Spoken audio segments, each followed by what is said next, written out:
Caloriferous, how are you? Good. How are you? Good. You get Good. first strike today. Is there anything Oh, boy. grinding your gears? Oh boy. Oh boy. I give you first right of refusal, and that way if Yeah. anything's... Nothing like super noteworthy. Just typical Monday stuff, but nothing too crazy. Are you happy about the RFK stuff? I am. Tell me about it. So I'm an RFK fan. I have been for a while. In fact, I would have voted for him for president had things not turned differently. But I was really excited to see that he was confirmed. I think he's going to do good things. And it was interesting. Over the weekend, I saw somebody post on Facebook. They were talking about how scared they are. They are so scared now that he is coming into this position. Because of all the medications that are now going to just be taken away. And all these people that have these necessary medications now are just going to be screwed and not be able to get them anymore. And somebody was like, why do you think that? Where did you see that? And she posted straight from the White House webpage, their initiative. And we're like, again, where do you see that? I don't see it. And I wasn't a part of it, but it got in such a discussion that apparently she just deleted the post and everything. And so we're still here with people that think that this is just going to be the end all of every medication, whether you need it or not. And if you are someone that has some sort of issue that requires medicine, you won't be able to get it. And that just drives me insane. But I can't wait for people to be like, oh man, look at that. He did great things and it's going to be awesome. And we're all going to feel better. And then we're going to say, right. Funny how that happened. So two things. Okay. So I do want to talk about this more on a philosophical level, because I think at least if 5 people like understand what the hell we're talking about, they might have a better bead on how to, collect information. Yeah. But the first thing is, I think, my hope has been governed, like I'm in the middle side. I know all the things that he could do. I know all the things like that have been done, and he's going to end up somewhere in the middle because of all of the appointments. He is hitting the most headwind on everything, in every dynamic. You can weigh this from a couple different deal. Now, first thing we got to do is we got to take some of the words that are politically charged and we think we know what they mean and really find out really what they are. And when we say them, it's easy to like go right to an idea that you've already contemplated. Let's uncontemplate it and then recontemplate it with new ones. Those buzzwords. Okay. Yeah. So in marketing, in government, in business, we're going to use the word fear mongering. Do you know what fear mongering means? And don't, I want you to say no. Okay. No. No, I don't even know. I don't. What it is. What's fear mongering? Okay. So, I'm a 12-year-old kid. You sound like Mayhem. In those Mayhem commercials. I'm a 12-year-old kid. And I don't want to do something or I don't like it. So, if I can seed something in your head, I can put an idea in your head that maybe skews what it is that you do. That we don't want to go to school today, right? Mm-hmm. So, it's very dangerous to go to school today. Think of all the ice and the sleet and the wild packs of animals that could tear you limb from limb. So I have seeded. Now, if I want to do something, then I don't say all of those things. And I say, we're going to go to school today so I can get a quality education and I can make great things with my life. And I throw these little seeds in your brain. Now, if you don't really care on either direction, you are more susceptible to the seeds that other people plant. And the more you outsource your information gathering to other people, the more they can skew your decisions because you don't really have the time or inclination to dig through it and see what are the ratios of packs of wild animals mauling kids on their way to school, and whether or not that lots of people die in every instances of ice on the road things. Mm-hmm. And so if you feel like you really don't want to put the time or effort into it, I can say it's dangerous. And then that was a pretty reasonable objection that I had, right? And then you might be in my camp too by default. Yeah. And all it takes is 2 seconds worth of someone who knows the data to unweave that little fearmonger that I hit with you. So let's just say I put somebody in charge of Social Security that you didn't like, right? You don't want me to like them. and I can say certain things at you to make it so that you don't like them too. Like, I'm going to put Bob Smith in charge, and Bob Smith is going to take your Social Security away, right? Now, the headline says he's going to take it away, and I don't want that. So by default, I don't like Bob Smith, and I don't think he should be. Now, Tim Doe. Tim Doe wants to give more Social Security to all people. So you have these two people. The one that I've told you wants to take your Social Security away, and now you're afraid of it.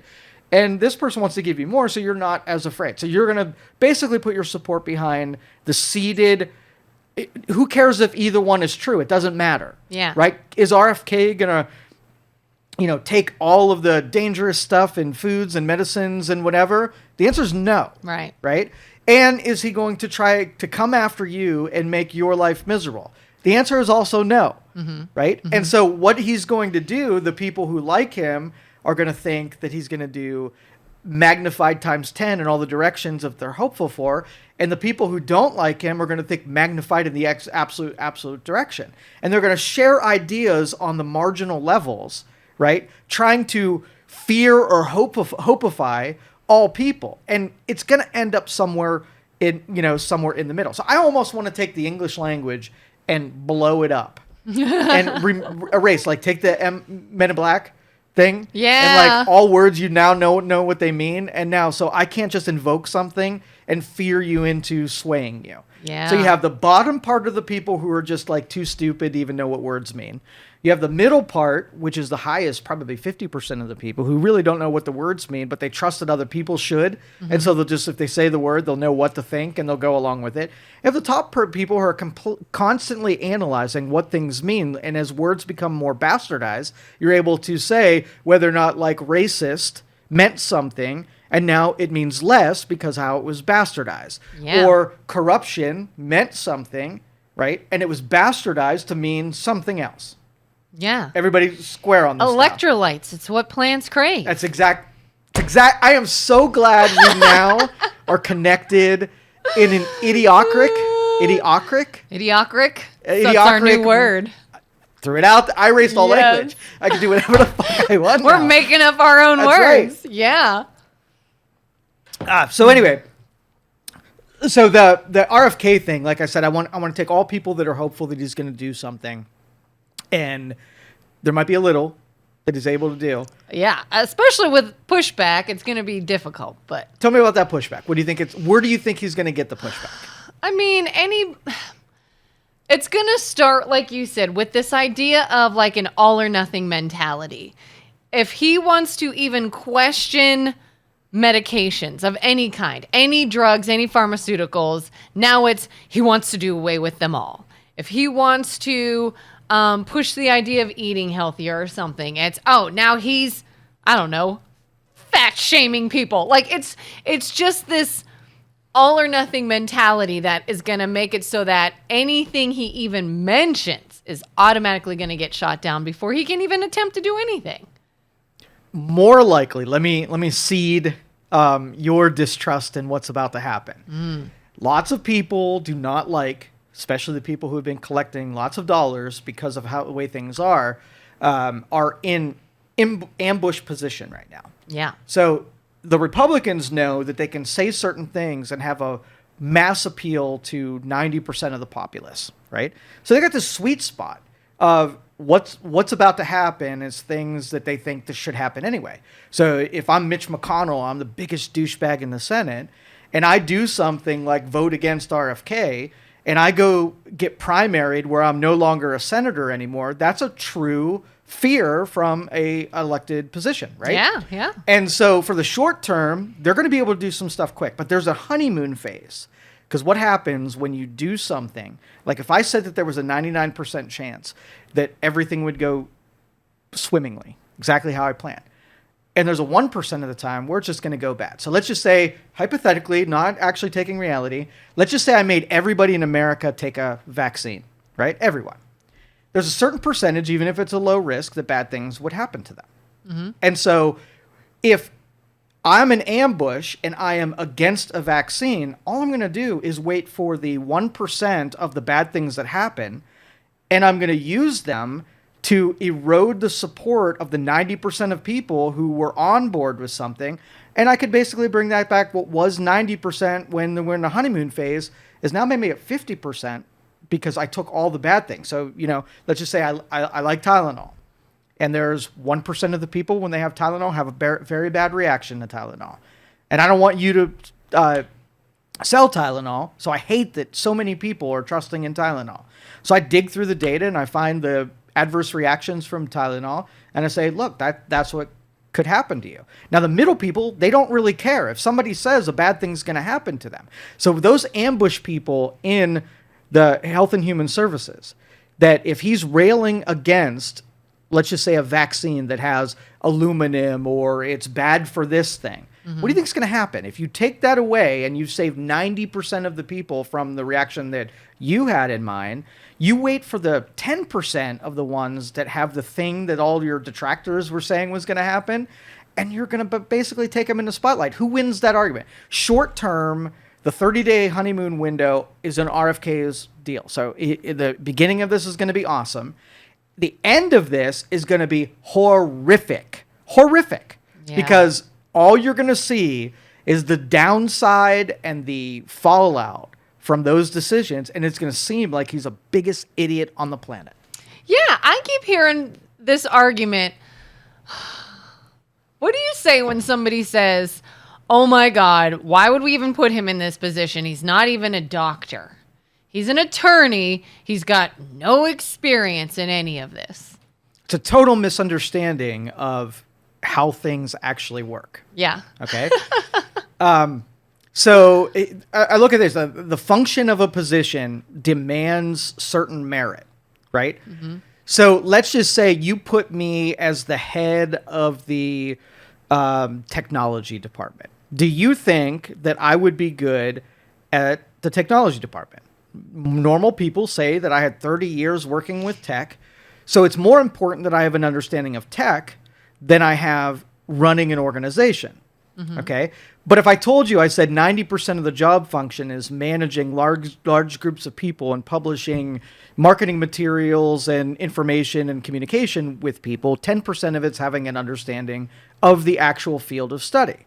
Now, because 90% of my skill set was in the understanding, but only translated to 10% of what the job duties would be, and maybe I suck at all other things, then I would be a terrible candidate because the primary function is not the tech. The tech is the topic, but the tech wouldn't be the actual position. So we want somebody to be connected to an industry so they have an understanding. So Pete Hegseth being in the military, he would have an insight on what military life is like, so he would be able to do things that are supportive of the topic that he's managing.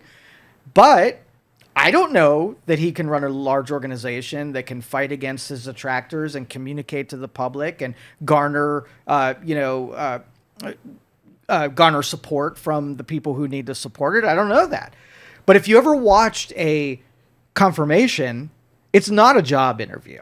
Okay? Yeah. They're not digging through. Oh my God, it's a joke. It's a freaking joke. And so for then a conversation to happen about really digging through the merits of a position, they're not doing that anyway. That is not their focus. A Senate confirmation hearing is a time for all the senators to voice their viewpoints. And the person there to see if they can be confirmed or not, it's just there to sit there. It's such an idiotic thing. So to me, unless you're playing the rightful game where we're trying to find the right one. So if Bernie Sanders can put his vote behind a Republican because he checks all the boxes of the merit of what something happened, then I would say we're playing the game of a meritocracy. We're trying to get the best person for the position. But if you took the most qualified people and you would vote against them because of partisan, politics and whatnot, then we're not playing that game. And you can't all of a sudden pull that lever and we are trying to put ideologically captured people in positions because we can make use of their idiocy to get what we want out of it. And as long as you're playing that game, don't all of a sudden go sophisticated intelligentsia, right? Because you were playing that game. Yeah, and it's so frustrating, too, to think that anytime we want something done, regardless whether it's Democrat or Republican, it has to go through a process that involves people that are required to stay on a certain side. So then how do you get anything done? Like, I don't understand if a room of people are there to vote on something, and you already know before they've said anything, before you've done anything, before anything has happened, that this many are for this team and this many are for this team, and they have to stay in their lane and only vote for their team. What are we doing then? How do you do anything? All right, so it's cool that we're going to take another term and we're going to actually illustrate what it means. So I'm going to MIB you. Okay. And when I say shadow government, right? Shadow government. What does that mean? I don't know. Did you know before I zapped you? No, I didn't. I didn't need to zap you at all. Your zapper really worked. No, I don't know what that term means. Okay, so shadow government is think of the things like when you picture government and its function, you picture the Senate, you picture the real levers that we know about. Okay, so let's just say you had a 50-50 split government, meaning that you had an equal amount of Republicans and an equal amount of Democrats, and all they did was vote partisanly, and so you never got anything done. You couldn't get a bill passed because there's no you can't get anybody to get off of their political party, and everything is just straight party line vote. Okay? Yeah. So then people are like, well, we're not getting anything done. We have to invent some kind of power assets in areas that give us some kind of strategic advantage. So let's just say, and this is happening in real time, and we're watching this go down, where if Democrats can then get out of the legitimate roles and start exercising power where voting in the Senate or voting in the House is not required, it's a matter of amassing the power to be able to do that. Okay, so USAID is a really good example of how the Democrats got really good at amassing shadow government power through something that is off books. Like it's not, how many. So if you had a technology company and you hired a bunch of people and 90% of them voted for a Democrat in the last election, within your structure, you know that you have a 90% Democrat advantage because you amassed people of a certain stripe. Now, do you think individual decisions within your tech company came down on the side of a 90-10 split as far as whether or not they made decisions that would help one side or help the other side? 100%. Yeah. So if it came down on an ideological deal where, hey, we run a social media company and somebody is talking shit about somebody who we would totally vote for, if we can minimize the exposure of that talking shit about them, then we have taken a power to demagnify certain things. But then on the other side, we can magnify other things and make it seem like they're a whole lot worse. So we used an institution that was under our control. We put enough people with ideological non-voters in there, and we were able to skew the public perception of what reality was. So it's more advantage to me to control the shadow parts, the things that are unelected. Okay? So if USAID, for instance, were allowed to, Congress would be able to take a budget and be able to give USAID money to be spent whatever. Mm-hmm. And what they spent it on was USAID. What they spent it on could be whoever was in control of USAID. So if I were able to take, if there were 5 news agencies and 3 of them were liberal and 2 of them were conservative, and I took all of my funding and I rewarded the 3 that were liberal and I gave no money whatsoever to the conservative group, I exercised a power that was basically given to someone to use their own reason to be able to distribute, not elected, not controlled. It's at the discretion. And didn't I then create sort of like shadow money that took Republican disadvantage and magnified it, and liberal advantage and magnified it through the use of what power I amassed through a outside organization? That's really what it comes down to. Shadow government is things that, remember, these people are all lawyers. Yeah. All right. So they know how to get outside the system and occupy the gray areas.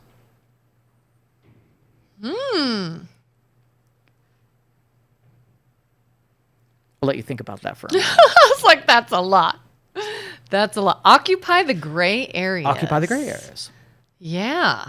So all those areas that people are influencing and affecting, but not necessarily. They don't have controls. Like if we went on radio and we did anything political, there are rules that govern to make sure that we give equal time to both partisans. So if we took candidate A and we'd give them time, and no, you give candidate A, you have to at least offer to candidate B that they get equal time. And that way I can't skew it by picking my friends to give them more exposure than their opponent. Because the opponent's going to be like, dude, this ain't freaking fair.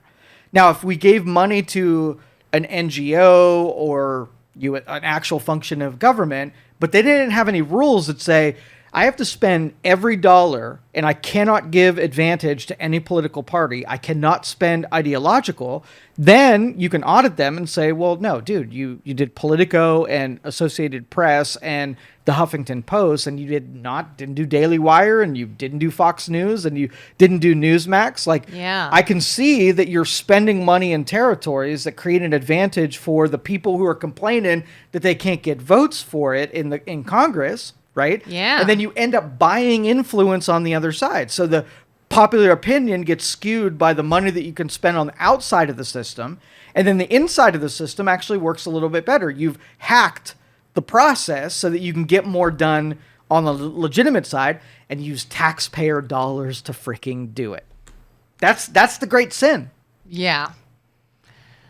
And it's so annoying too. And it kind of like we had said earlier is people will just hear these words and just hear these terms and think about whatever they want to when it comes to it. I got in a not an argument, I guess, a discussion with my mom over the weekend.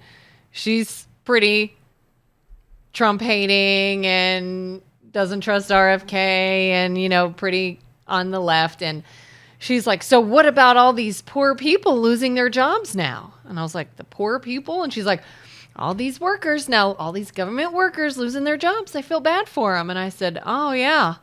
Why are they losing their jobs? She's like, what do you mean? I said, why? Why did they get let go? I don't know. Right. You don't. Are they ineffective? Are they not needed? Are they maybe corrupt?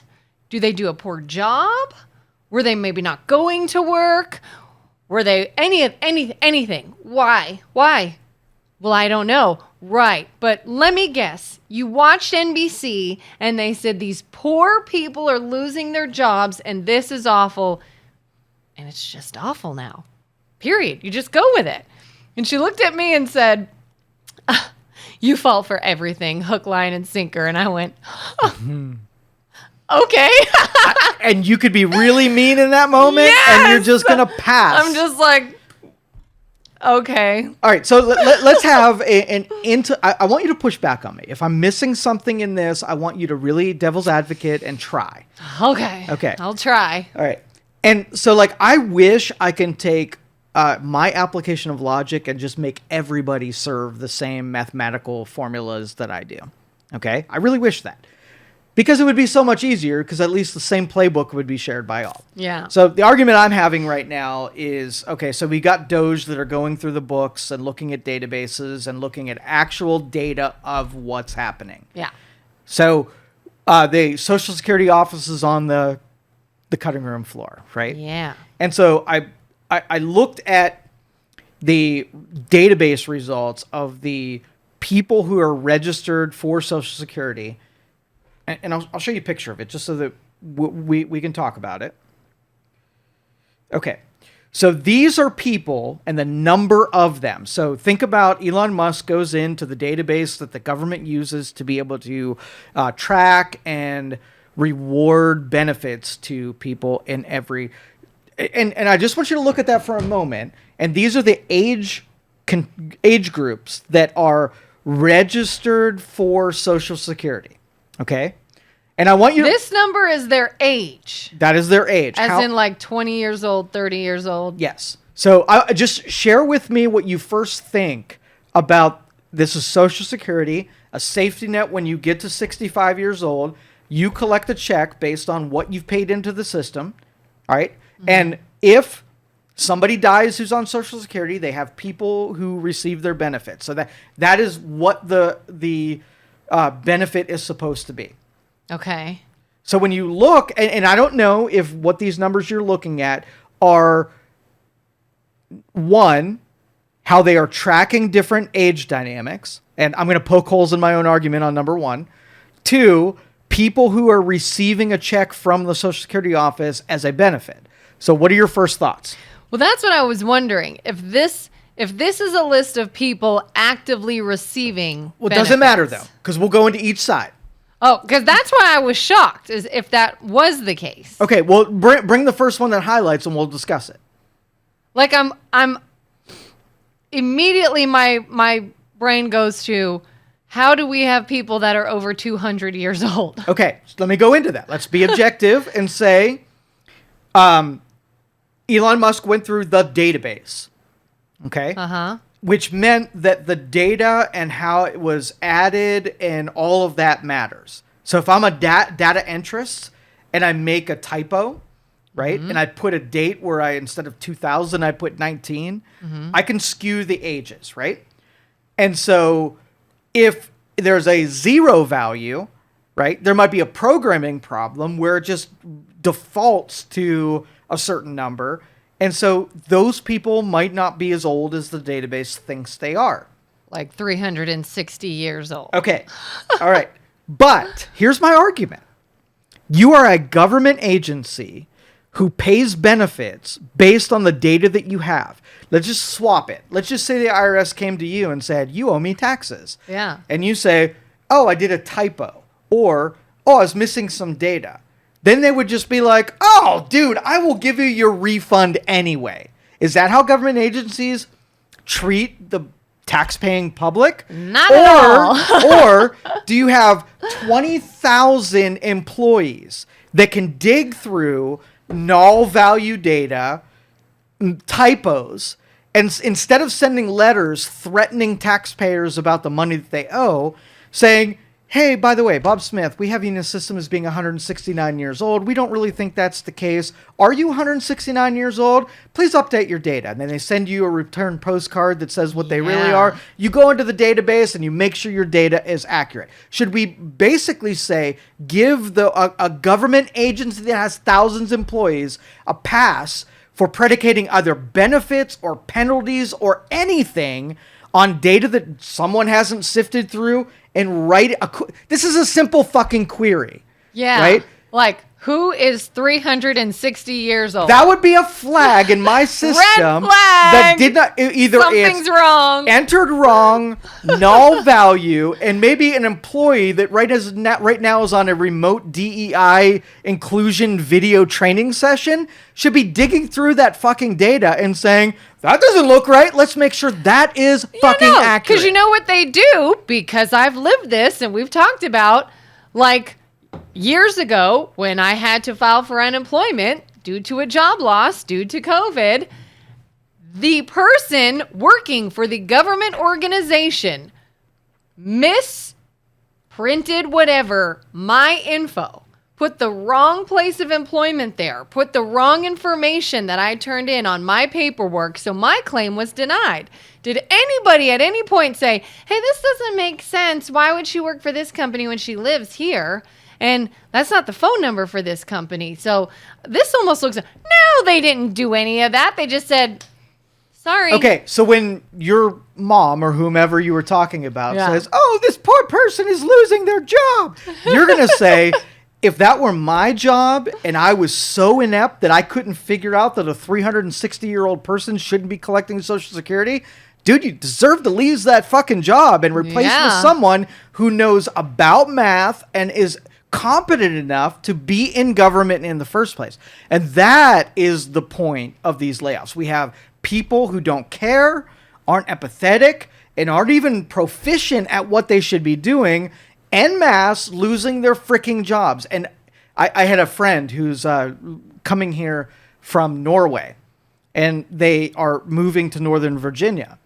And the housing prices were really high, and they couldn't move here just because there was no occupancy and everything was really, inflated price-wise. And after these mass layoffs, there's a ton of houses that are on the sale and the prices are dropping. So that person, who I feel is a really smart person, might buy one of those houses, might get one of those jobs, and might give two shits to the 360-year-old person is collecting a $1,000 Social Security check every month and might care about it. So the possibility that we replace a dumb shit with someone who at least has a shot at being somewhat better than some coddled government employee that can't figure out a fucking database is appealing to me. Yeah. And one of the biggest points I kept trying to drive home to her is you have to actually look into things, especially if it sounds so off the wall. Like, oh my God, mass layoffs. She's like, you know how many of these people were veterans? You know, he took jobs away from veterans. And I was like, did he? Well, that would be not a good thing. So let's dive into that. And I didn't even do a whole lot of research on it. I'm still looking into it. But one of the things I did is, let's just Google, did Trump take away a bunch of veteran jobs? One of the sources of information I saw was military.com, talking about how there were these probationary period new hires, or fairly new. They were in a probationary period. And they said, thank you for coming and doing this, but you're no longer needed. And they were moving on. It wasn't these long-term vets and everything that have been doing all this stuff. Totally different story when I read what actually happened. I then see rollingstone.com with the headline, Elon and Trump's Valentine's Day massacre of U.S. veterans.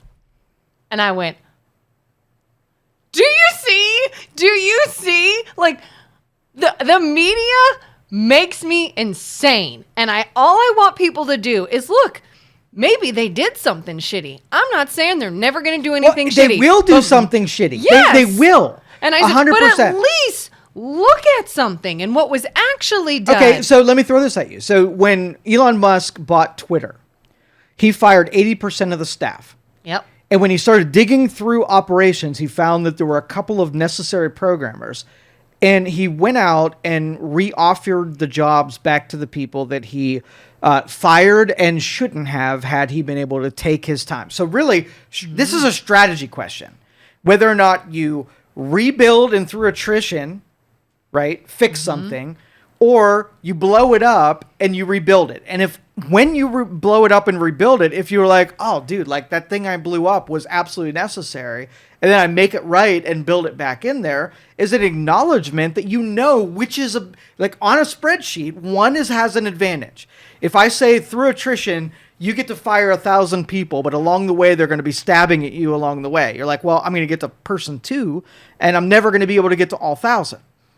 Or if you fire all 1,000 and maybe you have to rehire 90 of those people back, you actually got through to the job because you know that you were going to be assailed the entire time while you try to do it. So the spreadsheet said downside where there's going to be some people that are caught in the crossfire that didn't deserve to be, versus nobody would get fired and then we're just going to have to suffer and keep going forward in a direction that actually sucks. Which do you choose? Math says you choose this one even though it's harder in one way so that it has a chance of being effective, and you don't do this one even though more innocent people are protected but nothing other changes, so you didn't actually solve any kind of problem. Yeah. And just the hypocrisy too of every side. We had talked before about, well, we didn't elect You're Elon making me Musk. drink more. I fired you up. We didn't elect Elon Musk. Well, we also didn't elect Anthony Fauci. Why would we trust RFK? He's a lawyer. He's not a doctor. He wants to take away all our meds against our will. Well, Fauci has a doctor in front of his name, and he wanted you to shoot up against your will. But that was okay. And it's like every time you see one side doing something, the other will do something almost just as similar, but one's okay and one's not, right? And we're just going to blindly follow one and not the other. Those aren't real things. Like the things that they say, even if you spent the time and argued it down, they're not going to be like, oh, Kelin, I totally see your point of view, and now I've converted because of the new data that you show. They're not real. They're not real. So No. I had the same argument when the DOGE clock came up on the debt calculator. Remember we showed that? Yeah. There were a number of people who said, hey, dude, you're so stupid. That's the count up of what DOGE's cost the taxpayers, right? Yeah. And I'm like, come on. Like, no, it's not. And you're hopeful that DOGE is working in the opposite direction. And they got to $100 billion. And they didn't come back and say, oh, I apologized. I had that completely wrong. You totally changed my... We did save the government.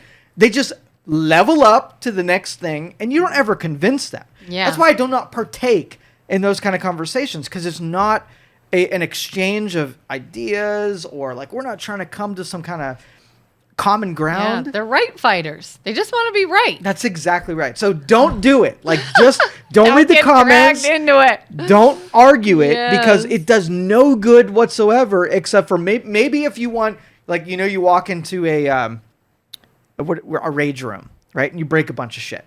You know why you're there, right? And then you hurt your hand doing it. You hurt your hand doing it. But you know why you're there. So if you walk into a discussion and you just want to get some rage out and whatever, fine. But if you're going in there thinking that you're going to, you know, rejigger somebody else, it's not fucking happening. So it's take not. that off of the equation. It's not. And I tell people too, and like, even when I get sucked into conversations with people, I'm not trying to change anyone's mind as far as who they like politically, what kind of policy they agree with or don't agree with. My thing is, for the love of God, at the very least, like you said, know a little bit about what you're fired up about. If you are blindly fired up about something because a news headline said that it's awful. Well, not even fired up, right? You're an idiot because you feel that way is the ones that kill me. Because there's not even like a counterpoint type of argument. It's oh, you're so easily sucked in, hook, line, and sinker. You believe everything. Oh, do I? Okay, well, I can show you where my information's coming from. Where's yours? But here's the most important part. Is we'll take two of our recent examples. Voter fraud, and then my list of 360-year-old people, right? You and I will talk in probabilities, and they will talk in absolutes. I will say, I don't know whether or not voter fraud is happening or not, but it's worth looking into. They will say, voter fraud is not happening in an absolute sense. Like, how dare you even look at that thing? Oh, yeah. This thing, right? The 360. You believe in that, right? That's not even, it's just a spreadsheet. It's a total fabrication and lie. And I'm like, three possibilities to me. One, whoever gave me that spreadsheet totally made up the data. So they just went in Excel and they were like, gotcha, I'm open to that being a possibility. Yeah. Second one, I went into the database and I just ran a query and I collected data that was there, and some of it might be inaccurate. Right? So that's possibility number two. I am open to one. I am open to two. Three, I ran data. I qualified data. I made sure data was accurate, and I presented it. That's a probability. None of these I am certain about. I can't say this spreadsheet is accurate and I'm willing to bet my house on it, right? Yeah. They are willing to bet their house on the fact that, why are you even looking into this? We are sending checks to Social Security recipients, and all of them are qualified, and all of them are actual. And then science is looking and saying, all right, well, somebody threw a challenge up to your hypothesis, and you are unwilling to redo the experiment to make sure that the person's challenging it is either going to be right or wrong. But what you're saying is, we're not doing the science again. We're not interested in pushing on what the status quo is. We don't want to know one way or the other. I'm just going to say an absolute, elections are perfect. Yeah. Reasonable people do not believe that. Data is completely fabricated. I'm not willing to buy into that one either. So unreasonable from the middle 50%. Yep. And then all we're going to do is keep getting that too from all these decision makers. I was watching It was the Senate confirmation hearing of, I can't think of her name. Light-haired woman. She's there for the Department of Education. Oh, I know who you're talking about. I don't remember her name. Okay, either. so they've been grilling her now a bit. She's a librarian, by the way. Like, every time I see her, Is I she? think she's the nicest, kindest, smartest librarian. And you know she's willing to checkmate you at any minute. But She's like, yeah, the little older woman and... perfect candidate for Yeah. Department of Education. Go ahead, I'm sorry. So Bernie Sanders started to question her, and he was saying that he feels that no teacher in America should make less than $60,000 a year. And he says, would you not support that? That all teachers in America make at least $60,000 a year.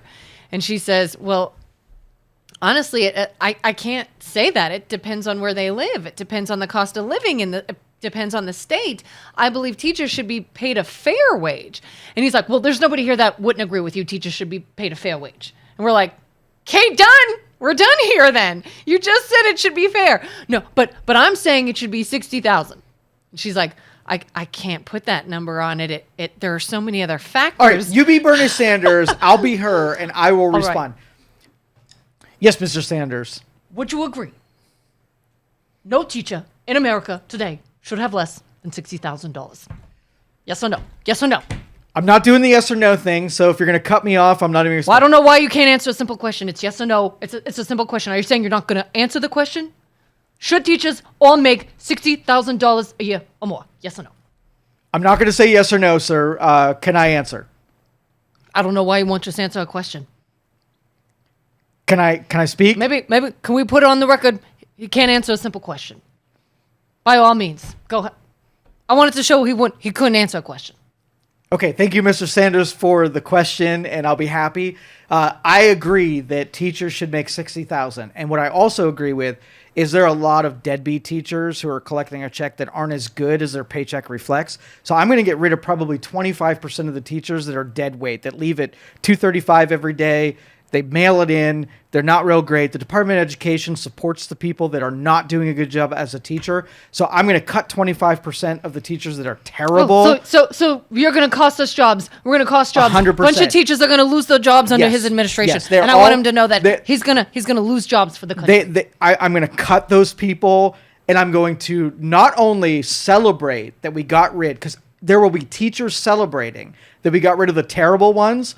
So because they were driving down the cost for the people who are really good at their jobs and costing them their own money that they take home at the end of the day. So yeah, I'm going to get rid of the bad ones, and I'm going to reward the good ones. All right, Thank you for that question. I want the record to show that under his administration, he's going to lose jobs. Yes, I'm going to lose jobs in maybe 25% is low. It might be closer to 50%. And by the way, I let you talk way longer than he would have let 100%, and I appreciate that. You're welcome. Madam Speaker, thank you for the extra time allowed to me.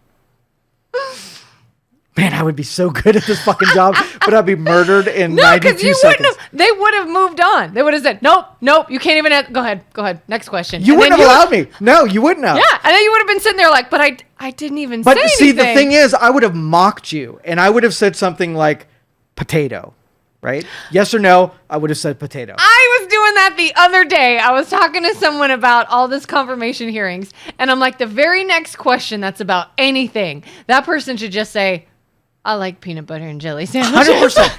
Make a because it doesn't matter what I say. Me as the viewer of these confirmation already feel we're being slighted by actual questions of inquisition, people wanting to know something. It's just a dance. Yeah. And fuck that dance. It does nothing for the process. All they want to do is get their own thoughts out. It doesn't matter what you say, and they're going to twist your words no matter what you say. So that's exactly what I said the other day. I said I would just say, I like peanut butter and jelly sandwiches. I would totally do that. So you're saying you are going to do layoffs? Crunchy peanut butter is probably my favorite. Sir, can I fire you? Because I would lay you off right now because you are a big douchebag who's not interested in information. That's what I would say. And I would be terrible at this. Terrible. But your impression of Bernie Sanders was on point. Thank you. I have to tell you. It was pretty good. Are you a fan? Do you have your Feeling the Burn t-shirt? No, you know what? Years ago, I was. Because I think, what year would that have been? Would I have still been in college? I'm starting to see a theme in like college kids. sort of all thinking a certain way at a certain time. Is it stupidity? Because I'm thinking stupidity. Yes, I was that young sort of pro Bernie, feel the burn. Everything he says sounds great. How could nobody want to do this? He's got great ideas. And I have another brother who is still that way. And then you start thinking, but how? How is that even possible? Where's the money coming from? And then I think, in the same vein, he questioned this woman and asked, do you care about all the children in America that are living in poverty and are homeless and can't eat? And I said, but then by all means, let's go do an audit of our government and see where we're wasting money and where we're throwing money away and get money back in our country to feed our children in poverty. All right, we can't do that. We can't do that. I have 3 questions for you then. Okay. As the hippie liberal that you actually are, but have overcome that and be a reasonable contributor to society. Number 1, should the government be a charity? Should they be a charity? Is the function of government a charity? So first thought is no. First thought is no. Do I like the idea of having a system, whatever that might be, that is able to step in and help temporarily for certain situations? I like that idea. Why? Because I think sometimes there are some situations that people could use some help, could use a benefit. Listen, you use a DMV, you use government, during unemployment. Right. As an arbiter of charity, is the government, have they proven their ability to be really good at administering charity? No. So, again, first question, should they be a charity? Because there's 2 parts of it. Where they have the resources to be a charity and where they are a good arbiter of that charity. And 50% of the equation says that they are not the proper vehicle for administering charity. They might have the ability, just like if Elon Musk had $400 billion. He would have the resources to be a charity, right? Mm-hmm. But is he a proper vehicle of charity? So that's question number 1. I mean, there's 2 other questions, but let's do question 1. Okay. Who is a good arbiter of charity? Who is a good arbiter of charity? Who does a really good job of being able to take things and converting the best value of dollars given to charitable outreaches. Who's good at it? Churches? Churches might be good. Any others? That's all I got. Okay, why did you pick churches? I would like to think that they would be somebody that could do it with integrity and could do it efficiently and sort of have a checks and balance system on it. I don't really know. Okay, so said church wants to put another wing on their mega church, and you giving them money might say, they might be able to justify saying adding this adds more congregation, which makes us more of an appeal to the masses. So your money for charity might go 90% to the new wing on my church and 10% on the guy that says, Pastor, I need groceries. So institutions of any magnitude will have the exact same repercussions no matter what. 90% administrative, 10% actually making it to an individual that doesn't hate the fact that they asked for help in the first place. Yeah. Individuals is our answer. People is our answer. Are our answer. Okay. Okay? So any institution, any big group that has the footprint to be able to make good becomes compromised by the people who see money flowing through it and want a piece of that. So you can't use the actual mechanism to distribute large amount of goods because it results in the exact same thing every stinking time.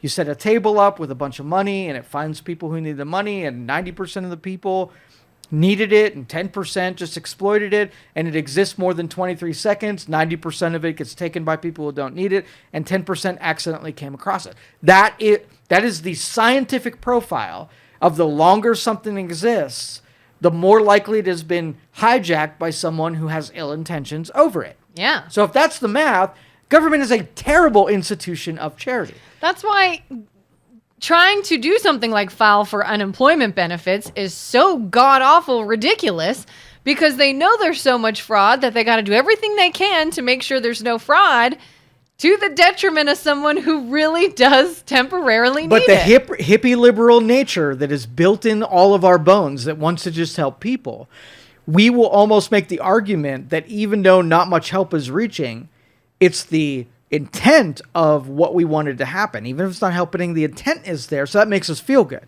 Now, individuals, if you pick a person out of society who's willing to martyr themselves to a cause and you give them more money, more martyrdom happens on the short term, and they help even more people.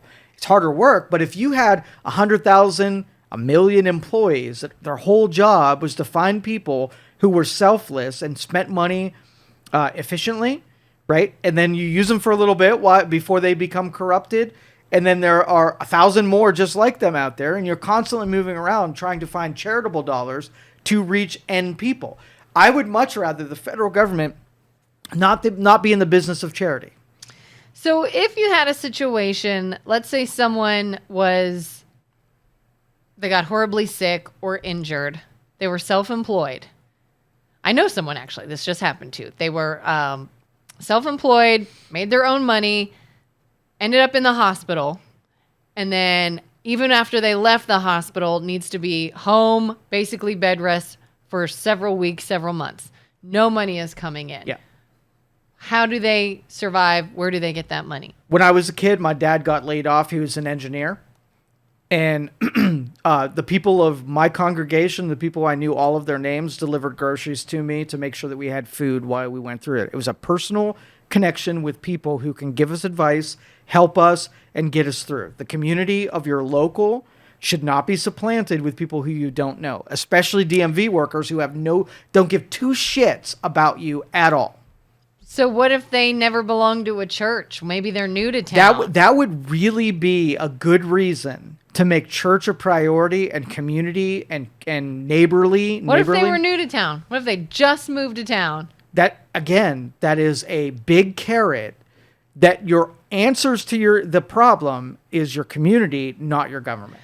Well, and don't we have, let's talk about for a second organizations like United Way.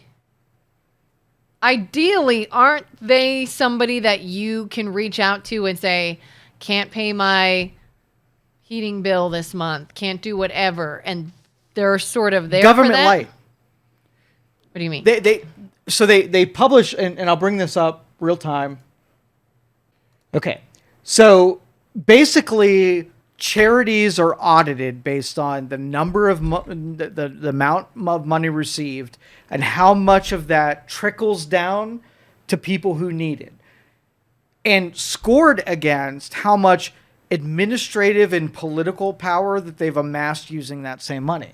And as you can see, the score is, if you gave $1.95 ends up with a person.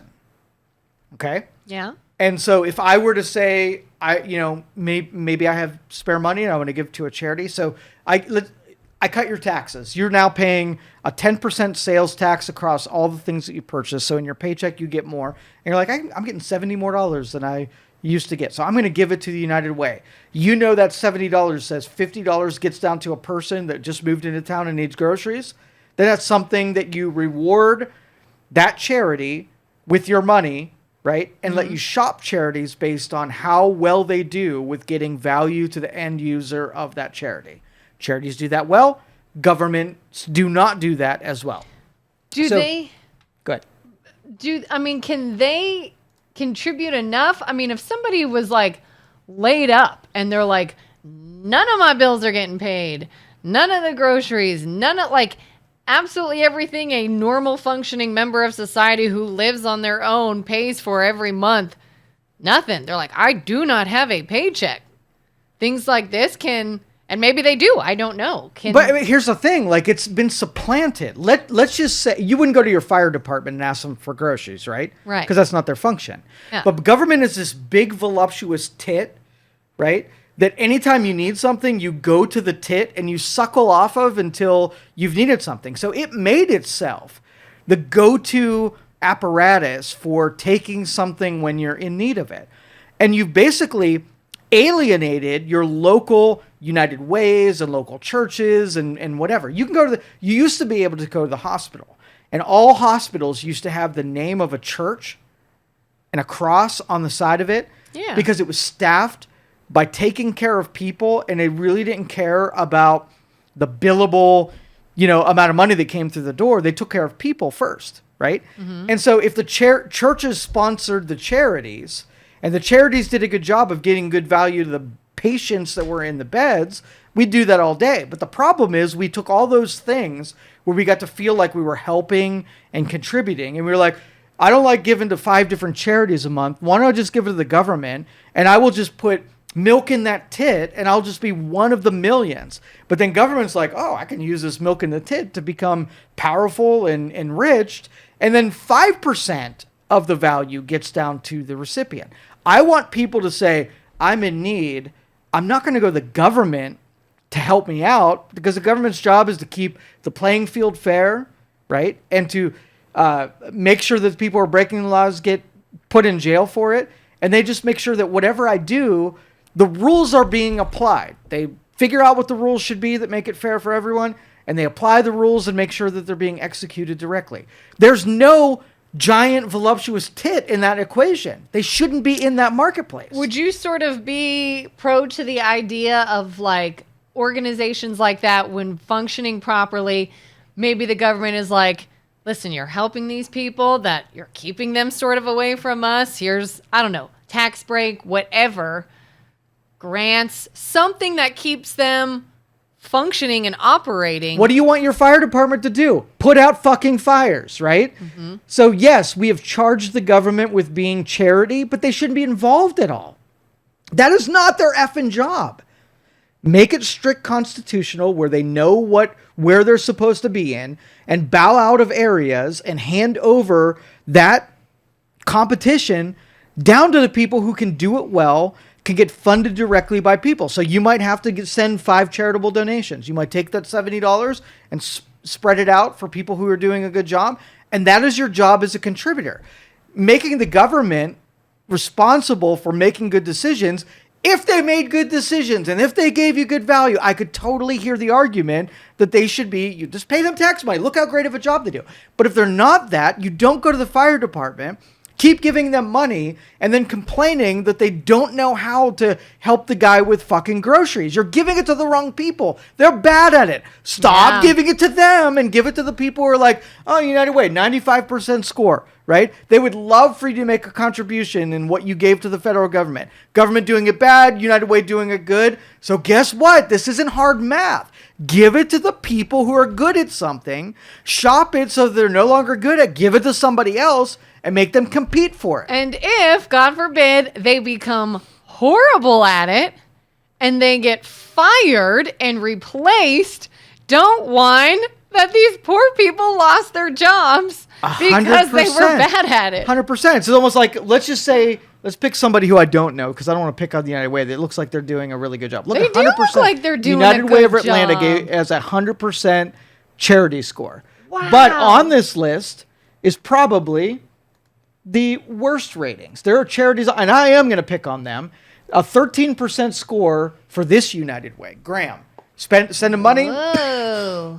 You send them money, and they're not very good at stewarding the money that you send them. So that's not one I would recommend for you giving your money to, because obviously they're not a good, they're not a good machine for helping people. So yeah, it looks like it's not even so much the organization, it's just which area.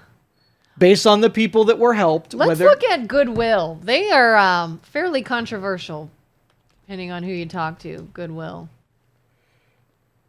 96. 96. Well, that's Farm Association, Goodwill Fire, a lot of shared. 13 in Georgia. A lot of not rated. Yes.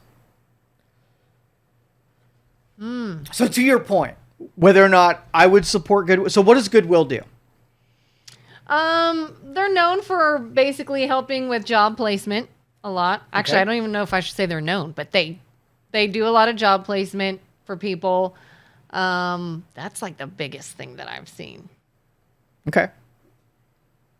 You got something to add to that, or? No. I honestly, I believe that institutions go through eras of good behavior and bad behavior, just like any other company that there is. And when you find one like Making Kids Count, MKC, right? They're 100%. If you give them $1, it goes to a kid 100% of the time. So you buy into an organization that somehow figured out how to not become corrupted. Government becomes corrupt. Legislators become corrupt. Charitable groups become corrupt. They're not there forever. They can come back and do good things. But that's where, human beings are lazy. And rather that, we really need charitable connection. I mean, helping. Like the people that brought me groceries when my parents were laid off, I remember them forever because they went out of their way, bought groceries, came to my house, made sure that I was fed. And not only did I get something out of it where I believed in humanity, they got something out of it by being able to help somebody that was out there. What if they would just give money somewhere that brought me groceries? They'd be deprived of the connection with me, and I would be deprived of the connection with them. I would trust government rather than people, and that's where we are right now. So government wants you to just trust them as an entity, and that way you give all of the responsibility. I need medications. Where am I going to go? Who do I trust? Government, right? They give me free stuff. So there are people that trust in the entity of government. Think of what you would have been deprived, or I would have been deprived, when I trust an institution that has a 1% score on the charitable donations thing. What if you found that out after the fact, where you gave your $70 of every paycheck to something that basically took $69 of it and went to dinner parties and bought buildings and went on vacations and did little gatherings, and you're like, I parted with $70 every paycheck thinking that I was doing good. And they went lavish on me and really enjoyed 69 of that. And the person that I pictured when I gave that money got helped with $1 fucking dollar. Why don't I just break the whole give it to government thing and just get $70 to a person I know that needs it? And maybe that will force them to get off of the voluptuous tit that they've been used to and deal with me directly, because I want to help them and they want to be helped. Come to me. And if I have to do that through my congregation, where when I give money to them, I know they're handling the money well and I believe in their cause, that's at least smaller, where individuals can right the ship if they go off in a bad direction, where they start, putting out merch and building wings and making it more about them than the people that they're helping. They have control of that, and I trust the people over the government tit way more. Yeah, because it's probably a lot easier for a local branch of one of these organizations to work one-on-one with somebody in their community 100%. And notice if it's being taken advantage of. The people that work there, the people that work there will know whether or not their priority of their organization is to help people or the priority is the organization, and they would know that. Yeah. And I mean, we talk a lot about this, my husband and I, when it comes to VA benefits and veterans benefits. And 100%, I believe we should take care of our veterans in any way, shape, or form that we can. What if it's fucked up? But that's the thing. What if it is? I have personally been around people that have openly admitted to lying to the VA to get money. Okay, so let's use your scenario. Let's just say we're going to clean that up. You're going to feel better about being helped if we can scrape off the people, the terrible teachers who leave it, 2:30 and don't really care about their jobs and really are bad, protected people. We scrape them off. But you feel a little bit of consequence from me parsing through. You got caught up in the crossfire where now your benefits get cut. How likely are you then to turn around and say, I knew that I was going to be part of this. I knew that I was just lumped in with a bunch of misbehaving people.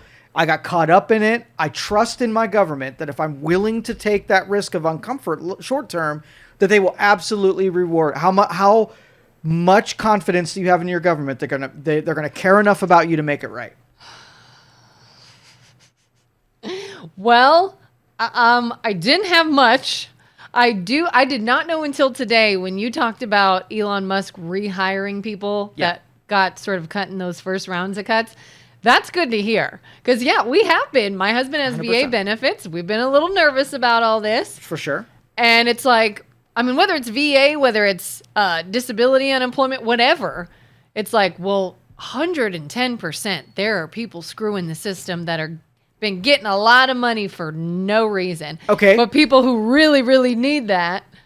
They're being shafted. So Yeah. do you protect an institution of corruption because you will tolerate the people who are abusing it for the sake of the people who are legitimately getting it? So you're in the military. You are special ops, right? So you have the meeting and they're briefing you and you're saying you're going to go to harm's way. There's going to be people shooting at you, right? You're going to do a job for us. And then you're like, do you have my back, right? Do you have my back? And they're like, absolutely. So if it all goes well, you go do your mission, you come back, and they give you a medal, and everything's good. Let's just say you get fucking captured. And your government's like, oh, wait a minute. This just got hard. Now there's diplomatic things.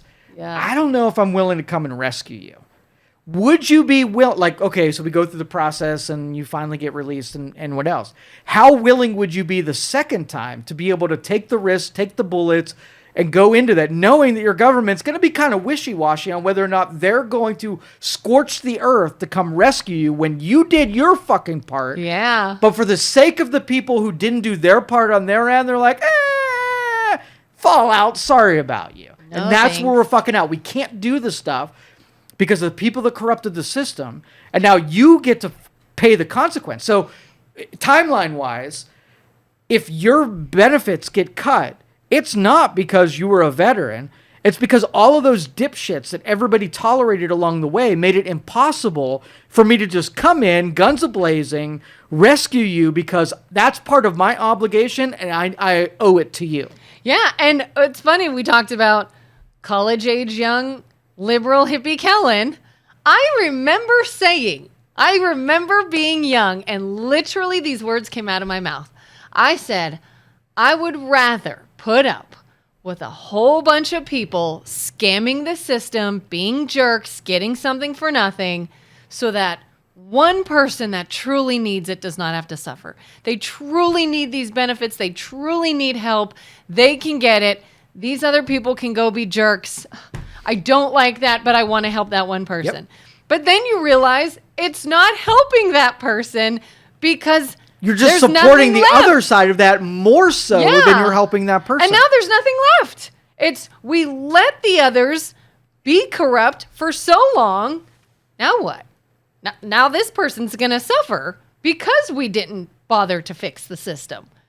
And it was interesting to see, too, talking about like, well, am I going to trust my government to have my back? Years ago, my husband was still active duty. He was overseas on a deployment one time. And there was this big threat of this government shutdown. And in that discussion, in the days leading up to it, there was serious conversation about holding military pay. And we were getting emails, everybody be careful, you may not have a paycheck this Friday, your husband's paycheck might be on hold, yada, yada, yada. And I was like, can I call up my husband and be like, put that gun down. Go sit somewhere. Because you're not getting paid to do this shit. Now, did the people in Washington freeze their pay? Did your representatives still get paid? Well, let's go back to Of the course previous they thought, did. because this is the crux of it. And this is what I wish people would acknowledge more.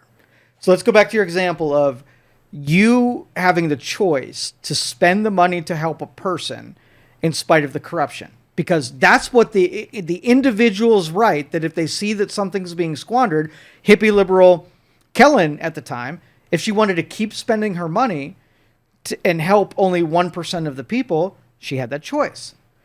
Now, what about me, who you would force me into giving that $70 of my paycheck up, and it would be squandered, and I didn't want that. So you weren't interested in what you were doing and what the efficiency was. You wanted to pull me into your bad math and force me to pay something that I would say, hippie Kelin, I understand your heart, but that's dumb math. So Yeah. if Kelin got to go out there, and we'll use the pay it forward boxes, because this is a great example of that. The pay it forward boxes? Yeah. So we set up these pay it forward boxes. We put food and toiletries and whatever. Oh, yeah, Anybody yeah. can come up to it and get whatever they need. Okay.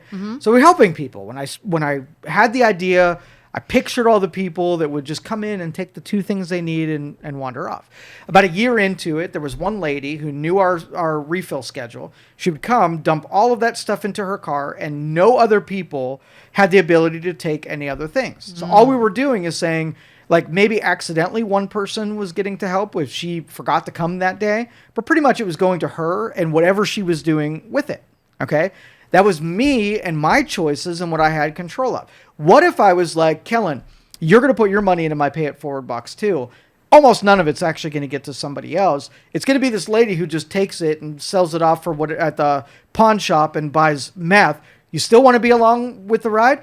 You're not given that choice. When you give it to government, no matter if you're willing or unwilling, you're in the pool, right? Yeah. And so it's not your choice to be however you want with your money. You're making me, who's unwilling to be part of your choice, and I don't want to be. And that's why on the local level, you can shop people to spend your money with, and if they aren't aligning with what you want to happen, you could pull your funding and go somewhere else. Do that with government. Pull the funding on the veterans, because I don't feel like what they're doing is money well spent. And you're going to be like, you don't like it anymore? Tough shit. I got your money. I got your money. That's the point of the government voluptuous tit. Right? I like Yeah. saying that, so I'm going to keep saying I it. know. The government voluptuous And tit. I picture things that I hear, so that I'm just a lot of boobs today. But Tons of boobs. And how many people, the Kellins of the world, that not only want to give more to the voluptuous tit, but also want to hold me hostage to keep me funding something I absolutely don't agree with. That's where we get into the whole state of, in Canada, they wanted to, force people to talk a certain way and use certain words, take your choices away. This isn't really about helping people. It's using helping people as a guise for controlling people to amass power at the federal level so that you take the choices away from certain people and you let people who want to take those choices and you want to push it in my face. But we're helping veterans. What are you, soulless? We're helping single mothers. What are you, soulless? You like kicking puppy dogs? You're a beast. yeah. That's what it's about. Yeah. It's about hearing something that sounds awful, choosing to not dive deep into it and see what's actually going on and why, and just forming an opinion of right and wrong, good and evil, based off of, I saw a headline or somebody I like said it. It wouldn't work in real life, though. That's what I'm saying. Like, know. if you gave me $50 a week because you cared about my happiness, and $25 I was spending on vitamins and eating healthy, and 25% I was going to a whore, right? And someone came along, and you didn't want to pay the $50 anymore because you disagreed with the parts of it that were bad. Yeah. But then you were like, vitamins and healthy meals, why do you hate that? And they were like, oh, no, dude, I only like the dirty horse thing. And you weave those two things together so that if I tried to remove one, that it hurts the other. Like, you want Joe to be sick because he doesn't have healthy food? And you're like, no, dude, I just didn't want the whore part, right? Yeah. That's the part I wanted to bow out on. But you think you're being virtuous when who is the dickhead? The one that wove the whore and the vitamins together. Yeah. Dude, these topics are awesome. I know, because I keep seeing, and I just saw it again on Facebook. People are like, oh, you judge me for my political opinions. I'm sorry. I'm just a good person and I care about people. And I'm like, oh, so one side of the political aisle is associated with caring about people. Vitamins and good meals. And the other is all Whores. about just power Whores. and greed and yeah. And there. But as we take the threads that bind those two things and rip them out, there's going to be fallout. There's going to be things where I don't get my vitamin D from Kelin, the sponsor of My Good Health, and I'm going to be mad, and I'm almost going to want to skew over to the other side and say, you changed something, and you're going to want to tell me it's the whores that did me in, and I'm not going to listen to it because the vitamins were the fallout from our relationship. So do you trust the government No. if they... Across the board. Like, you don't even have to say more. You're like, no. If people's benefits that they're receiving legitimately get cut, that eventually those will come back because Absolutely. they are... Legitimately. Because if it's... if the legislature wrote it correctly and it's legal, then we will just go back to what the legislator deemed worthy.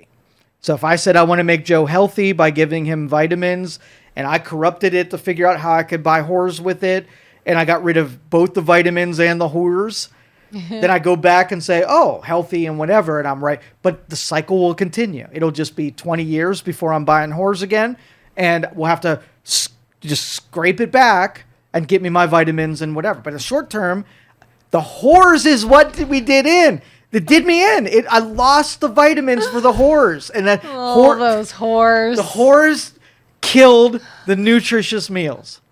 They always do. They always do. And it always, everything ends in horseship. I have one more topic. We can do quick or long. I don't really care. So this year, I make a really big deal about, do you know what this time of year is? Winter? Do you know what happens? I know, but what happens? You're not going to have an answer, but I want to ask you anyway. Okay. You know what happens this time every fucking year, and it's annoying, and I hate it, and I love it at the same time?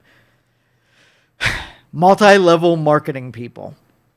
Multi-level marketing people. Do you know about them? Are we talking about... We're not talking about like pyramid companies. Yes. Are we? This is hilarious because I'm literally in the middle of one. Okay. This is the season where MLMs, they come out of their houses, they poke themselves up on social media. Like the pyramid scheme stuff. Yeah. And they're like, Kelin, I haven't seen you forever. We should get lunch one day. And then you're like, oh, I haven't seen this person in forever. And they get about 15 minutes into the lunch. Let me tell you about this thing that I'm working on. And then immediately, literally in the middle of this. You know immediately that the whole thing was a setup to make the pitch that they're allowed to, they're going to hit you with. And you've seen it so many times, but you had no idea. You got blindsided by the pitch.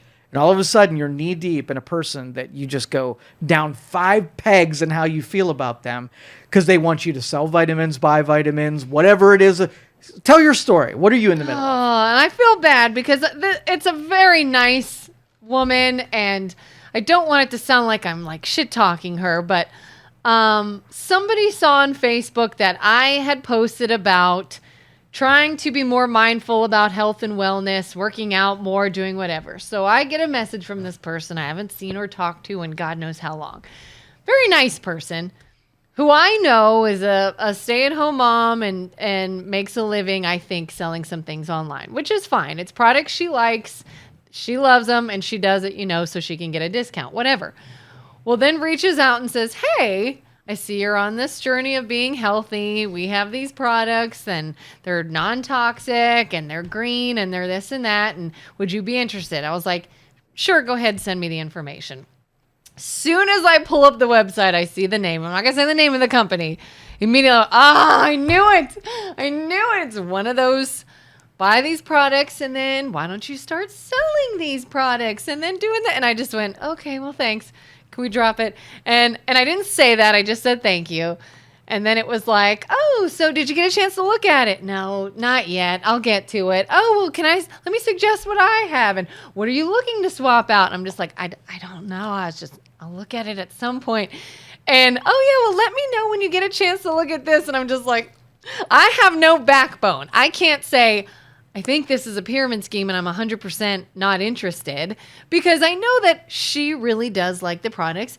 Maybe they work. I don't know. And if I decide to go and order something, fine. But I'm not going to sit here and be put on this timeline of let's discuss this and let's do this. And it's just like, oh, God, just leave me alone. And that's so funny you said that always happens this time of year because literally I'm in this right now. And for our viewers, I did not know this going into this conversation. I did not. But there are thousands of people right now in the same boat that you are. Yeah. Where someone who was in your circle, you didn't have to put barriers against solicitation, busted through that, and under the guise of something else made a sales pitch at you. And even though you know it's something that, all right, so let's go back a little bit. I love the entrepreneur spirit. I do. Okay, and there are a bunch of people who know that they could do stuff. They can make some extra side money and do a little business. And somebody comes with this offer that all you have to do is this. You already know people, don't you? That's all you need, network marketing, in order to know people and have a product that sells itself. Yeah, right? yeah. They always say that too. You know people, just talk to your people. Just put it on Facebook. And I'm telling you, I've gone through some of the training for some of these MLMs. Like from the time I was 17 years old, Primerica was the first one that came to me. Second one was... It was a satellite TV company. I forget. I don't even think they exist anymore. That was second one. Third one was Carlton Sheets and real estate. Fourth one was some kind of air purifier.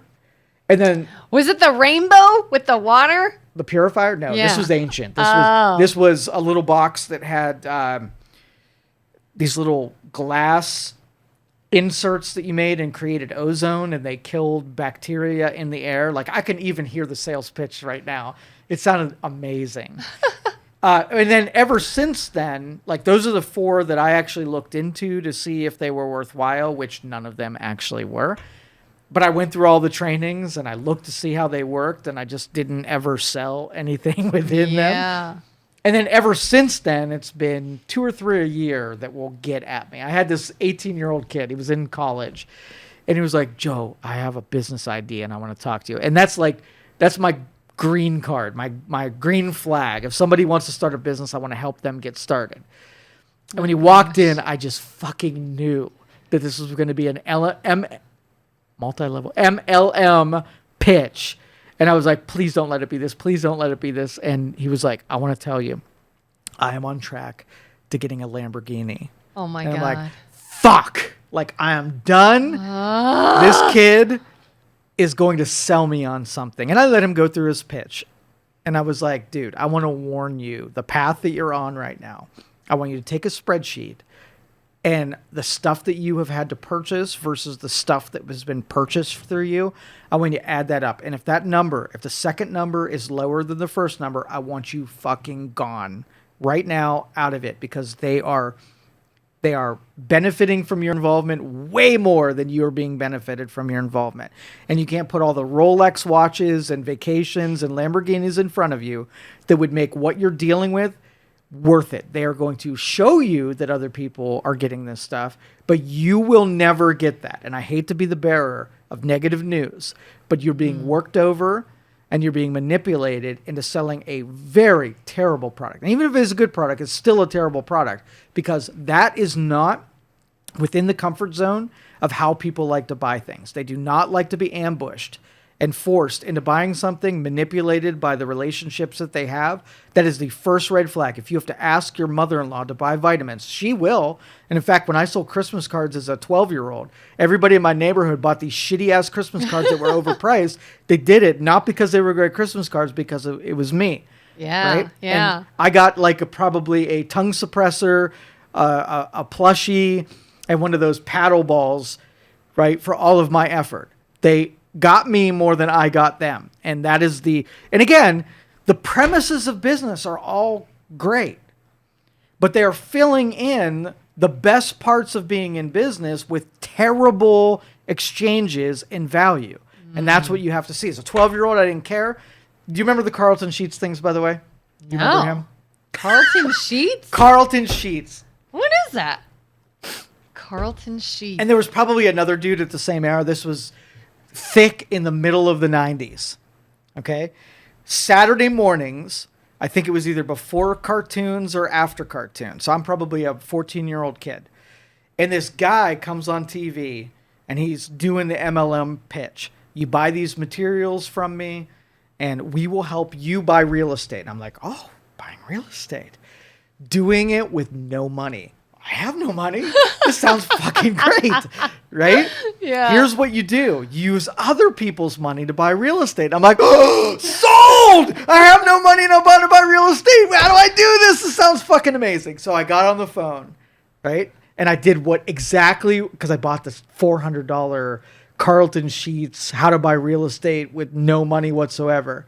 And I was like, I read all the books and I'm knee deep into it, 14-year-old me. And I'm like, I can't legally buy anything, right? I used my $400 credit card that I had access to buy this shit. I was going to say, where'd you get the $400 from? That's another story about my corrupt life as a child. Oh, God. So I learned a ton of shit about how real estate worked, right? How it's bought, how it's sold, how it's brokered, how the financing worked, all of this stuff. And I'm like, I'm getting this great education from this thing. Now all I have to do is call up a realtor. Right? So I went through the yellow pages because that was a thing in the time. Pick the realtor. And I had the book in front of me of what to say when I'm on the phone with a realtor. And, hey, I'm looking for properties that have been on the market for 180 days. Distressed properties, ones that are really having a tough time selling. And I was like, uh-huh. And I said, here's what I'd like to do. I would like the seller to finance the sale. I will go out and find a buyer. You get the financer to send the property to me. They issue a note to me that they are loaning me the money to sell it. I'm going to sell it. And when I sell the house, I'm going to take what I sold it for and pay back the original note.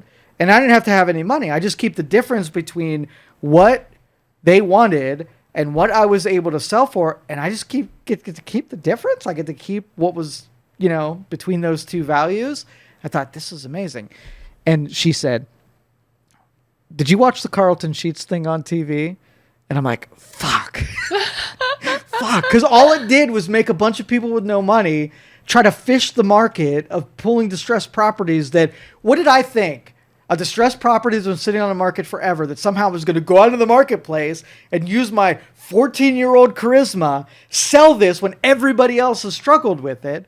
Right? That was my thing. Is I'm like, a realtor can't sell it, but you're gonna sell it. 14-year-old Joe, like, I'm just taken aback by the $50,000 that I was gonna pocket if I was able to pull that off, and I was totally willing to spend the time to do it. But the realtor was nice to me, mean but nice, and said, "You watch too much TV. There's an actual science to this, and I would have you talk to an actual real estate person and get involved in that direction rather than try to sneak and hack your way into this industry." And I was like, fuck, all that time and the $400 books that I read. And I know a lot about real estate at this point, but now I took myself less seriously because of wise words from someone in the industry who was giving me all the wisdom that I needed that said this was a fucking bad idea.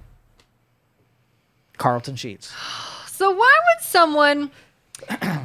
and there may be a perfectly good reason for this. I don't know. But if you've got a company and you're like, I make products that are good for the environment, there's no toxins, they're safe for people and pets, they work really well, and everybody stays healthy, why would they choose to go towards the MLM route rather than sell them in retail stores? There's a couple different salespeople. And if you take a certain segment, like, you can almost picture someone that you've known throughout your life that would be a great MLM salesperson.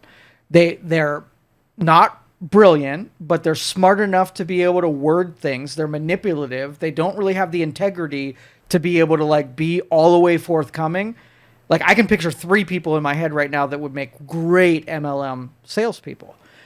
And it's an industry that basically takes everybody knows people, everybody has relationships, and convinces you to hijack the people that they can't get to through traditional marketing, right? I can go to my neighbor, and regular marketing struggles to get to my neighbor. But if they can give me some kind of, like, future reward for hijacking the relationship with my neighbor to sell a stupid, crappy Christmas card, it's extremely effective. It just, when you look back and say, I took my position in my relationship and I risked it all to sell a crappy Christmas card, that you feel guilty that you did that, because that's not how we consume things. We're not like, I really need some vitamins right now. Let me see who in my social circle sells these things. You just don't do that because that's what you're going to get. Somebody who's not selling the best or the one that's reviewed the highest or comes with the most 5 stars behind their name. Yeah. You're going to reward somebody you know, and it might not be the best product that you're after. You wouldn't buy a car that way. You wouldn't buy a house that way. And that's kind of my thing is like, would I love to use products that are cleaner? And sure. But why is your stuff not? Like, why do I just go through you and buy a subscription of this stuff that comes from it's not sold in a store? Why? Is it still good or is it crap? But it sells itself. Like, you're just not looking at the true nature of the product that I sell. It's so good that the Target won't even put it on its shelf, right? Because then all the other vitamins that were on the shelf wouldn't sell because all people would do is come into Target and buy this, and then they don't want to make the other vendors unhappy. It's not on the shelf for a good reason. And we're trying to give people jobs. We're trying to help the stay-at-home mom that doesn't have time to go to a 9-to-5 job or someone who just needs a little side hustle to make some extra cash. We're a good company trying to help people supplement their income, and that's why we haven't gone and to there the have store. been MLM companies that have survived multiple decades that Mary Kay. Mary Kay is one of them, for sure. And Mary Kay, Avon, still around, doing well. Mm-hmm. Yeah.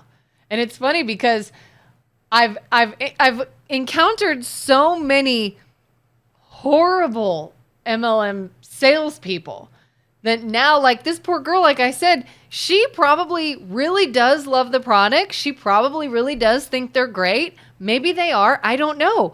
But before she ever reached out to me, the moment I saw the name of what it was, I went, no, because I knew a woman years ago that was just like awful and up my ass nonstop trying to push products and was just relentless and just ridiculous about it. Now that is associated with this product. Yeah. So it's almost like you could actually hurt your business by going that route. If you pick someone that is really going to put a bad taste in anyone's mouth about your product because of their sales tactics.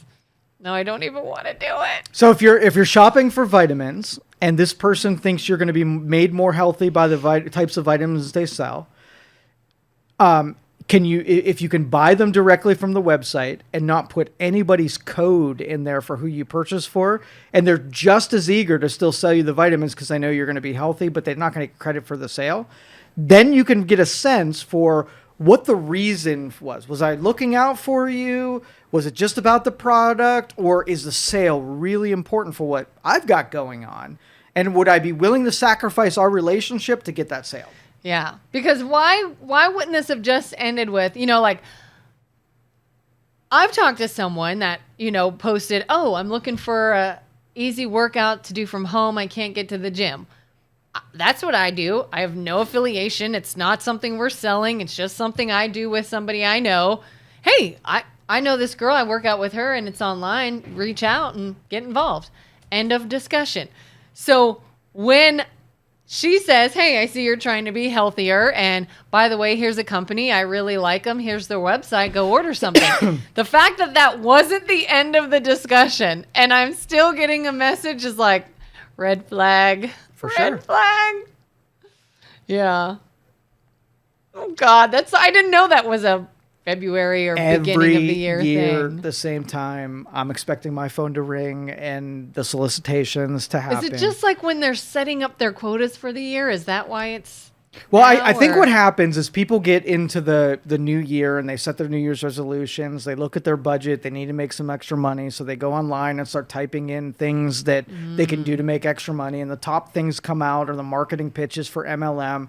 They buy into one of them. They take all of the stuff. They get set up as a vendor. They buy all of their product. And now by this point in the year, they're ready to start seeing if everything they've been doing is worthwhile. So this is the time they start selling.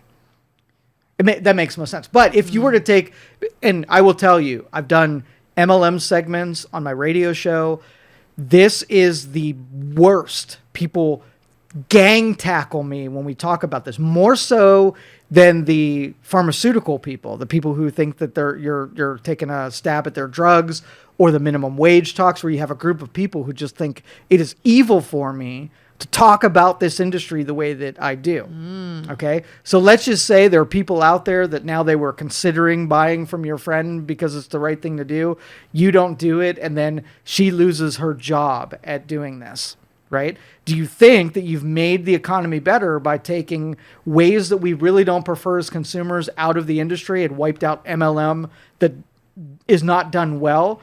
If it means that, I'm going to call her Mary because of Mary Kay, but Mary now loses her job as the vitamin slinger, because that would definitely be in conjunction with what we talked about earlier.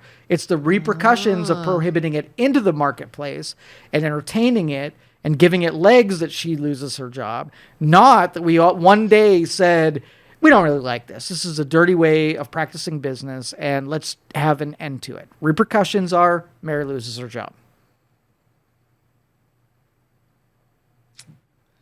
Yeah. God, I keep thinking now too, because I wonder if this is by design or it just worked out. I'll tell you, for I them. went through all the training, so I'll tell you if it's part of the scheme. So I know someone that has sold Mary Kay for years.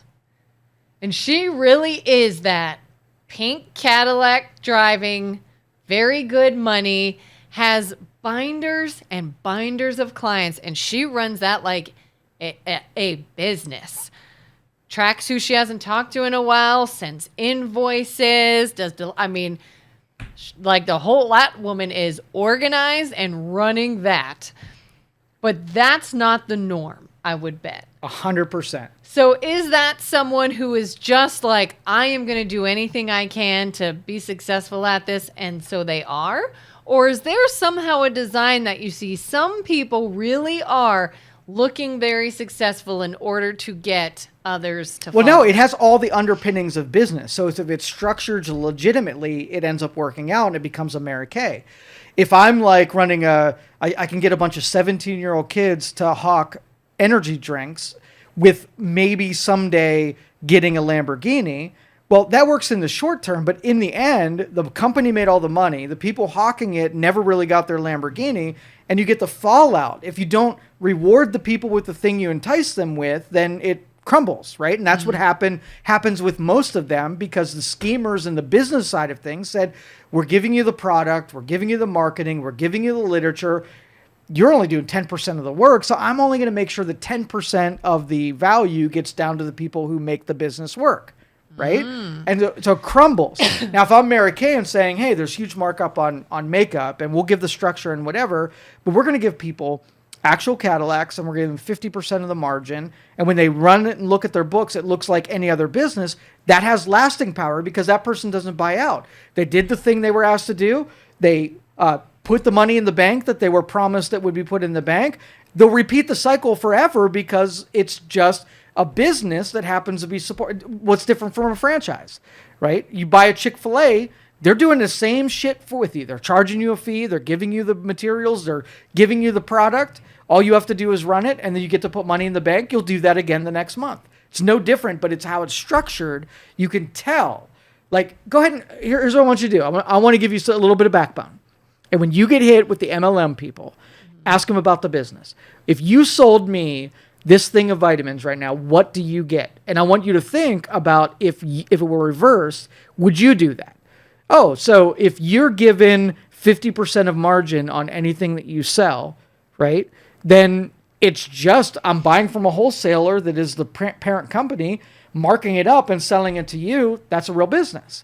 But if there's some weird shit in there, yeah, I make 1%, but if you also sell, then I get 5% of whatever you get. Then you're like, very unlikely that you're going to convince me to take the vitamins and then sell these vitamins to other people. That's a dead transaction. How many people can you recruit to do what I did to you? Very limited. Yeah. Yeah. Anytime it comes with, oh, and by the way, why don't you start selling? I'm like, I'm out. I don't want this anymore. Or just remember the math. Okay, so take the catalog that they gave you. Take the items that you were really willing to buy because they seem halfway decent.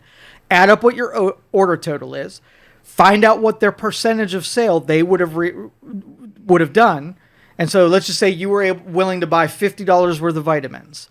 And they say they get 5% of that sale, right? So that engagement, buying from you, they got $2.50. So when you ask them, would you book another meeting like we're having right now that we spend an hour talking about these vitamins in exchange for $2.50, right? And if they say, oh yeah, I'd do this all day for $2.50, then they're a lifer. They're going to be in this program forever. They're going to be your next Mary Kay. But if they're like, well, no, I'm hopeful that you'll sell too. So on your sales, I'll get 5%, which would be more, or 10%, which would be more than what I would have made on this one. Then it's like, yeah, that part's not going to happen. Right. And so if you're not willing to do the $2.50 version, you're going to be in this for about 6 months. It's going to be a hobby. You're going to squander your relationships to make sales. And this is a very short shelf life for you. Yeah. It's almost like the easier something seems, the more For of a sure. scam it is. 100%. 100%. Yep.